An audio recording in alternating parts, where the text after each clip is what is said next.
Лично для меня неожиданностью стала реакция государств-членов Шанхайской организации сотрудничества на события на Украине, например. И то, что они отдельно будут реагировать на происходящее в Афганистане. Вот, украинские события для меня были это уже неожиданно. И еще могу добавить развитие, что касается автомобильных сообщений. Это было уже новое направление. Я думаю, что в свете отношений Таджикистана с Узбекистаном особенно, это будет такой новый импульс для дальнейших. ما شاهد هستیم که خیلی از سازمان‌های بین‌المللی به دلیل اختلافاتی که میان اعضا وجود دارد یا در سطح‌های مختلف در چنین نشست‌ها حضور پیدا می‌کنند یا گاه اصلاً این نشست‌ها صورت نمی‌گیرد که مثلا در میان کشورهای غربی ما شاهد این صحنه‌ها بودیم. تصمیماتی که امروز در این نشست گرفته شد البته به ظاهر تصمیماتی به گونه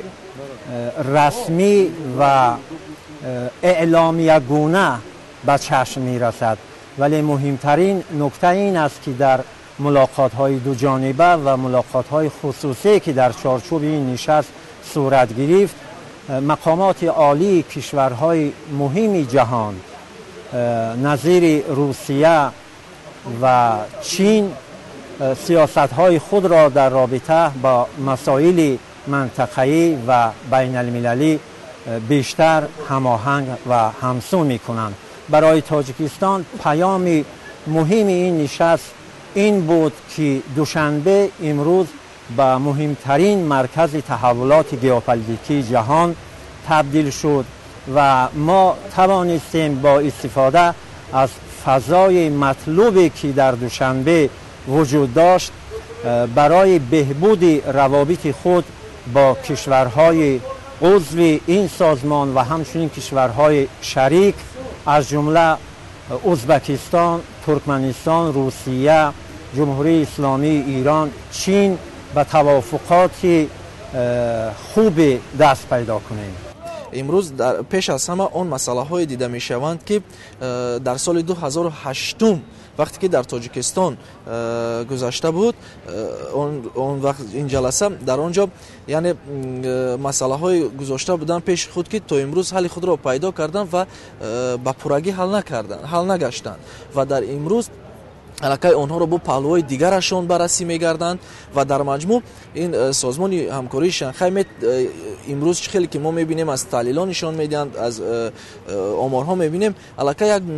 سازمان بانفوذ شده است که جهان اعترافش کرده است و میل داخل شدن به این سازمان این یا آن دولت پیدا کرده است و خیلی که ما می‌دانیم در سال آینده علاقه در نظر است که رئیسی سازمان را فدراسیون روسیه برداشت دارد و در آنجا قبول اعضایان نوی سازمان بررسی میشوند و باز هم برای مستحکم نگاه داشتن امنیت در منطقه از جمله در آسیای مرکزی یعنی دیده میبرایند و باز هم برای پیشرفت و ترقیات اقتصادی از جمله تاجیکستان یعنی مساعدت خواهد کرد.